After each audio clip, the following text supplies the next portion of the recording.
Welcome, everyone. Today, I want to speak into your spirit with a message that I believe is directly from the heart of God. It's not just another Sunday, and this isn't just another sermon. This is a divine appointment because God's message is clear. Everything will change on August 4th, 2025. You've been praying, waiting, pressing, and maybe even crying in the dark. But I came to declare that change is no longer a concept. It's a calendar date. You've felt delays, detours, and disappointments, but God is saying, I've marked the day, I've set the moment. I'm about to turn the tide. Let this message ignite a fire within you.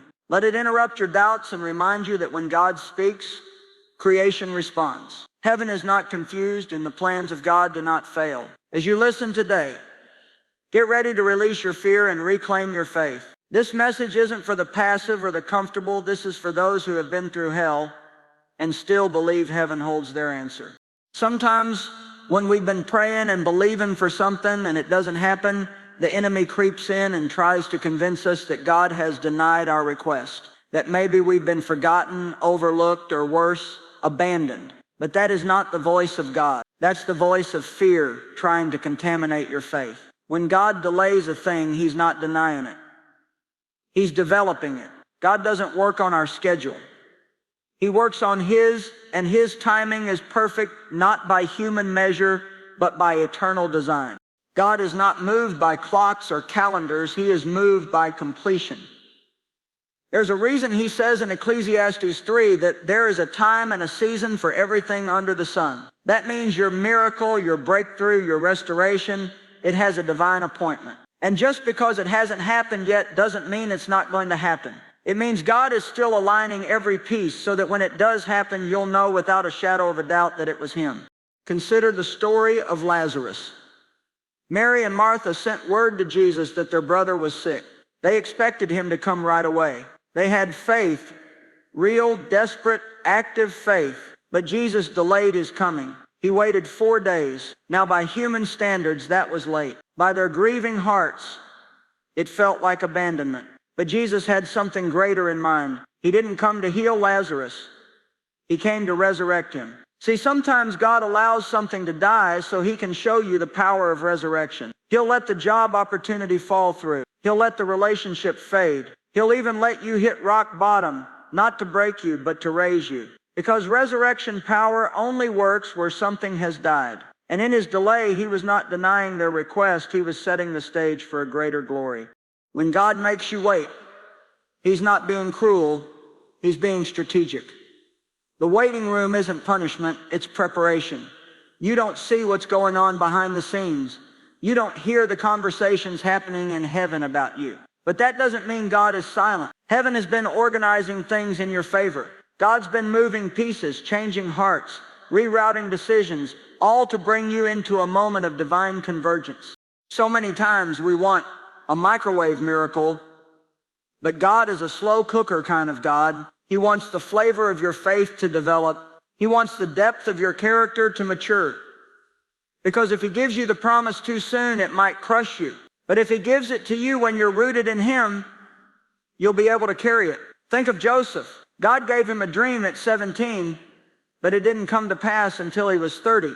Between the dream and the fulfillment, there was a pit, a prison, and a whole lot of betrayal. But it was all part of the preparation. God had to refine his character, strengthen his integrity, and build his leadership. If Joseph had gone straight from the dream to the throne, he wouldn't have been ready, and neither would you. God's delay is not His denial, it's His development process. Now here's the thing. Many of us get discouraged in the delay. We start doubting what God said. We start questioning the dream, and some of us even consider giving up. But I want to tell you something. Don't dig up and doubt what you planted in faith. Just because the seed hasn't sprouted doesn't mean it's dead. It's germinating. It's taking root. And August 4th, 2025 might just be your sprouting day. God doesn't forget the seeds you've sown in tears. He collects every cry, every prayer, every sacrifice. And when the time is right, He sends the rain. Not a trickle, He sends an overflow.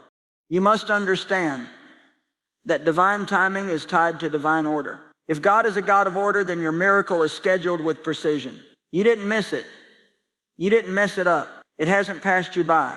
It's still on the way, but it will arrive when you're ready and when it will bring Him the greatest glory. Some things you're praying for aren't just about you, they're about what God wants to do through you. And so he waits. He waits until the audience is watching. He waits until the odds are against you. He waits until the doctors say there's no hope. He waits until you've exhausted your strength. Because when he shows up, he wants no one else to get the credit. You'll have no choice but to say, this was the Lord's doing and it is marvelous in our eyes. This was the Lord's doing and it is marvelous in our eyes. In this season, God is sharpening your discernment. He's teaching you to trust him even when you don't understand. That's real faith, not believing when it makes sense, but believing when it doesn't. Believing when the bank account says no, when your body is still in pain, when the door remains shut. Faith doesn't require evidence, it requires obedience. And when you walk in obedience during a delay, you position yourself for the sudden lies of God. God moves suddenly, but he prepares quietly. Just because it looks like nothing is happening doesn't mean God isn't working. Let me speak prophetically. August 4th, 2025 is not just a date. It is a divine threshold. Something is going to shift in the spirit. Prayers you've been praying for years will be answered. Doors that were bolted shut will swing open. Relationships that were broken will be restored. Minds that were anxious will be stabilized. But it starts with understanding that this timing was not a denial. It was a setup. It was a holy delay orchestrated by a sovereign God who is never late, always intentional, and forever faithful. You see, God's delays often look like disappointments, but they are really disguised appointments. An appointment with destiny, an appointment with healing, an appointment with restoration. But you have to make it to the date. You can't check out early. You can't walk away when it gets hard. You've got to press through the night season knowing that joy comes in the morning. You've got to keep walking when the path is unclear. Keep praising when the promise seems far off. Keep believing even when your heart is tired. Because when you do, you're not just waiting, you're worshiping. You're not just enduring, you're elevating. And that is what God uses to position you for promise. God never wastes a wait. Every moment you've been in limbo, every season you've spent wondering when, Lord, he's been counting, he's been calculating, and he's been preparing a day to change everything. Have you ever found yourself in a place where the delay felt like rejection? Where every closed door echoed like a final no and every pause felt like God was ignoring you? You prayed with faith, fasted with hope, and stood firm in your belief. But still nothing happened. And then the enemy whispers, maybe God changed his mind. Maybe you missed your chance. Maybe it's over. But let me speak directly to your spirit today. A delay is not a defeat. It is divine protection. When God delays something in your life, it's because he is guarding what he has ordained. He is keeping it out of the enemy's reach. There are some blessings that are too sensitive to be released in a season where the enemy still has access. The warfare you've endured is not just because of where you are, but because of what's coming. And so God says, I'll delay the breakthrough until the trap the enemy set has been dismantled. I'll hold back the promise until your character is matured and your spiritual armor is secured. That's not punishment, that's preservation. Sometimes we look at other people's lives and say, they got it faster than me. They didn't have to go through what I did. But you don't know what battles their blessings had to bypass or what their shortcuts may cost them later. Don't confuse speed with success. The truth is, some things that come quickly fall apart just as fast. But what God builds slowly, no man, no demon, no force in hell can tear down. The enemy thrives in chaos and confusion. He wants you to think that because it's not happening now, it's never going to happen. But your timeline is not his playground. The blood of Jesus blocked him from interfering in the fulfillment of your purpose. God didn't delay your blessing because he forgot you. He delayed it to keep the enemy from using it against you. Sometimes God waits until the enemy thinks he's won, and then he releases the blessing in such a way that the enemy can't even touch it. Look at the children of Israel. They were promised a land flowing with milk and honey, but it took 40 years of wilderness wandering to get there. Was God stalling? He was sifting. He was pruning. He was purifying the generation that would carry his glory into the promise. If he had given them the land too soon, they would have corrupted it. But God protected the promise by delaying the entry. And when the right people were in place and the old mindsets had been buried, he opened the door and not even Jericho's walls could stand in the way. Delays test your faith. They stretch your capacity. They train you to trust in God's character. not just his calendar. Because if you only trust him when he's on your schedule, you don't trust him, you trust your own control. But when you surrender to his delay, you find peace even in the pause. You discover that while you wait, he's working. And what's more powerful than that? Sometimes your delay is your greatest weapon. It frustrates the enemy. He launches attacks, expecting you to fall apart when it doesn't happen quickly. But you keep standing, you keep praising, you keep serving. And the enemy becomes confused because what should have taken you out only made you stronger. What should have broken you only built you up. That's what happens when you trust the God who holds time in his hands. So don't interpret silence as absence. Don't confuse a pause with a cancellation. Heaven is never void of activity. Your delay is full of divine strategy. And when the time is right and the spiritual climate is aligned, God will release the blessing in such a way that no one will be able to deny it was him. Not your enemies, not your doubters, not even you. There is a powerful, holy mystery in waiting. A process that often feels like a wilderness. A quiet hallway between where you were and where God is taking you. It's uncomfortable, it's unclear, it's uncertain, and yet it is deeply sacred. Because when you fully trust God in the waiting, you position yourself to receive a kind of revelation that can only come through surrender. There are some things God will not explain until you've let go of needing an explanation. When you release the demand to understand why, God responds by revealing what for. Waiting is not wasted when it's filled with trust. Every moment you choose to believe, even without signs, even without evidence, you are cultivating a depth in your spirit that only delay can develop. God doesn't show you everything at once because trust isn't built in clarity. It's built in darkness. If you could see it all from the beginning, it wouldn't require faith. But God wants you to walk by faith, not by sight, because faith produces intimacy. It keeps you close to his voice. It keeps you dependent on his leading. Trusting God fully means walking even when the map is missing. It means worshiping even when you feel wounded. It means staying when your flesh wants to flee. And when you do that, when you trust not in what he gives, but in who he is, God begins to unfold the greater reason behind the wait. There are seasons where we ask, God, why not now? Why not yet? And God in his mercy says, because I'm still working on the you that will be able to carry what I'm preparing.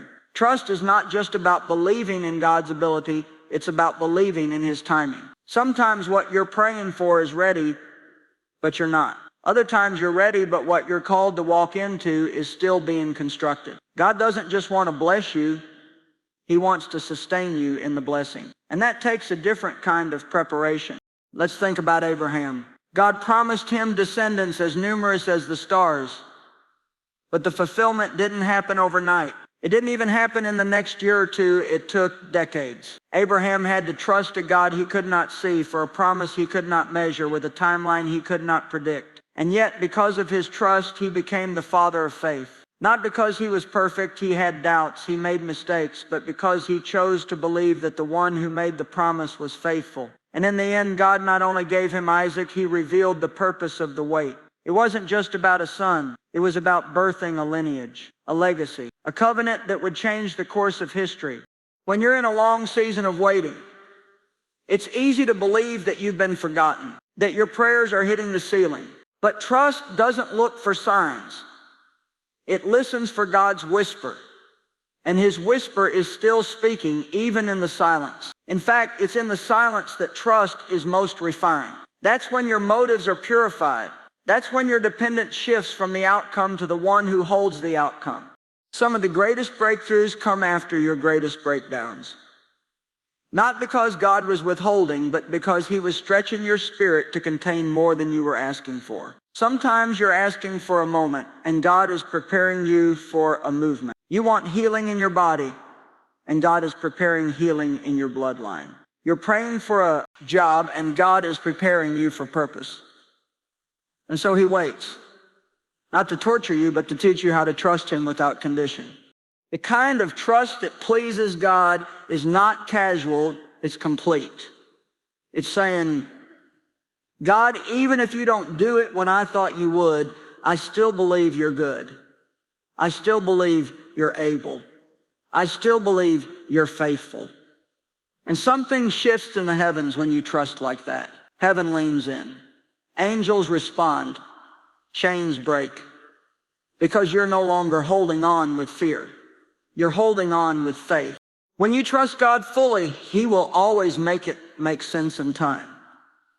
You may not see it now, but there will come a moment when you'll look back and say, now I understand. You'll see why the door had to close, why the person had to walk away, why the season had to stretch longer than you expected. God doesn't just redeem time, He reveals purpose. And when He reveals it, you won't be bitter about the wait. You'll be grateful for it. Many people ask for miracles but aren't prepared for the stewardship that comes after. Trust is what prepares you for stewardship. It teaches you to value the process, not just the product. Because when you've trusted God through the wait, you don't take the blessing lightly. You don't handle it carelessly. You recognize it as sacred. You honor it. And that's what God is looking for. People who won't just receive the promise, but will protect it, nurture it, and multiply it. There are some of you who are in a silent season right now. You've done all you know to do. You've obeyed. You've sown. You've prayed. And still the heavens feel quiet. But this is the time to dig your roots deeper. This is when God is growing you below the surface. Trust Him with everything. Lay down your timelines, your expectations, your demands. Say, God, I don't need to know the when, I just need to know you're in it. Because the truth is, He is. He's in the delay. He's in the stillness. He's in the unanswered prayer. And one day you will look back and thank Him for not answering you when you wanted Him to, because what He had in mind was so much greater. What you thought was a delay was actually divine alignment. What you saw as a pause was preparation for your launch. And when that day of revelation comes, you'll not only receive what you were waiting for, you'll understand why the wait was necessary. There are seasons in life where it feels like everything around you is motionless. You pray, but nothing moves. You fast, but nothing shifts. You obey, yet it seems like the more faithful you are, the quieter things become. You begin to wonder if all your spiritual investment has gone unnoticed, if the seeds you sowed in tears ever took root, if the vision God gave you is even still alive. But here's what I want to release over your life today. What's been hidden is about to be revealed, and what's been stagnant is about to accelerate. God specializes in hiding things, not to hurt you, but to prepare you. There are moments in your life when your progress is not on display, but that does not mean you're not growing. Think about a seed planted in the ground. At first, nothing seems to happen. It's buried, invisible, covered, but beneath the surface, transformation is taking place. The roots are forming, the structure is developing, the potential is waking up. If you judged that seed by what you saw on the surface, you'd think it was dead. But in reality, it's in the most important phase of its process. That's where many of you are right now, underground, unseen, uncelebrated, but undeniably growing. And God is about to reveal what He's been developing in the dark. There's something powerful about how God moves in hidden places. Jesus Himself was hidden for 30 years before He stepped into public ministry. The Son of God, the one who would heal the sick, raise the dead, walk on water, spent decades in obscurity because premature exposure can lead to unnecessary destruction. When God hides you, it's not rejection, it's protection. He's not hiding you from your future. He's hiding you for your future, because there are some anointings that require depth before display. And there are some callings that must be cultivated in silence before they're released in power. Now here's the shift that's coming. What's been hidden is about to be revealed. Not gradually, not gently. Suddenly, you've been overlooked, misunderstood, and underestimated. But God is going to place you in rooms you didn't campaign for. Doors are going to open that you didn't knock on. Your name will be spoken in places you've never set foot in. Why? Because when the time is right, God will shine a light on what He's hidden. When He reveals it, no one will be able to deny that His hand has been on you the entire time. The same people who dismissed you are going to have to witness your elevation. The same environment that tried to suppress you is going to be the ground where you bloom. And it won't just be exposure, it will be acceleration. Things that took years to build will suddenly multiply. Opportunities you thought were gone will reappear. The promotion, the healing, the restoration. It won't be gradual. It will be a divine surge. God doesn't need years to make up for what you lost. He can redeem time in a moment. What was stagnant will move. What was stuck will break loose. What was delayed will be delivered. This is the kind of shift that doesn't make sense in the natural. It only makes sense in the spirit, because it's not driven by effort, it's driven by divine timing. Think of David. He was anointed to be king as a teenager, but spent years tending sheep, running from Saul, living in caves. He was hidden while others were seen. He was faithful while others were favored. But when the time came, God didn't just elevate him, he accelerated him. One moment he was in the wilderness, the next he was ruling the kingdom. When God is ready, he doesn't ask permission. He doesn't hold a vote. He doesn't need a panel to approve your next level. When it's your time, no one can block it. No devil, no system, no lie, no failure. You may feel like things have been stagnant for too long, like you've been circling the same mountain, dealing with the same challenges, praying the same prayers. But I declare to you right now, divine acceleration is coming. You won't have to force it. You won't have to manipulate it. It will come like a rushing wind. The same God who caused Joseph to go from the prison to the palace overnight is about to shift your situation. The same God who turned a shepherd boy into a king, who turned a fisherman into an apostle, is about to shift your positioning with speed. There's going to be a clarity you didn't have before. Things that were confusing will suddenly make sense. The reason for the delay, the purpose of the pain, the meaning behind the silence, it's all going to unfold. God is not just changing your situation. He's revealing the why, the hidden purpose behind every closed door, every betrayal, every tear you cried alone. He's going to take the cover off your calling and shine a light on your path. And when he does, you'll see that nothing was wasted. You've been faithful in the silence. You've been steady in the slow. And now heaven is about to break the seal. You thought you were behind, but you were just being positioned. You thought you missed it, but you were being molded. You thought it was over, but it was only the intermission. The real story is about to begin, and when it does, it's going to move quickly. Get ready. Stay positioned. Stay expectant. Because when God reveals it, he will also accelerate.